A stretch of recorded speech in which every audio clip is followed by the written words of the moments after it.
ఈ జీవో కథ ఏంటంటే అసలు యాక్చువల్ 29 జీవో కథ ఏంటంటే ఈ 29 జీవో గతంలో 55 జీవో నెంబర్ 55 ఉండే.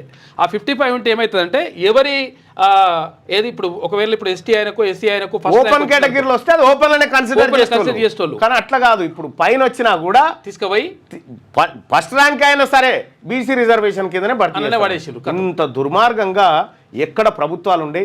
అందుకోసం ప్రజలకి కళ్ళ ముంగట గింత చూస్తూ ఉన్నాం. ఉద్యోగాలు మన పిల్లలకు మనం కాయకష్టం చేసి చదివిపించిన పిల్లలకు రావాల్సిన ఉద్యోగాలు దొంగతనంగా ఎత్తుకపోతా ఉంటే కూడా మనం చూసుకుంటా ఇంకా రెడ్డి గారు మెసేజ్ పెట్టినా, రెడ్డి గారు లైక్ కొట్టరా. ఏం బతుకులు ఇవి ఇట్లా ఎందుకు తగ్గిందంటే ఇప్పుడు మార్పు వచ్చింది బీసీలలో. ఇప్పుడు మార్పు వచ్చి బీసీలంతా ఒక తాటి మీదకి వచ్చారు. కానీ ఇక ఒకప్పుడు అయితే రెడ్డి గారు మెసేజ్ పెట్టా ఈయన లైక్ కొట్టా అంతే. ఈడ ఇంకా ఆయన పెట్టుడు లేట్ అయితే ఈయననే పెడతాడు ఉల్టా ఆయన గురించి.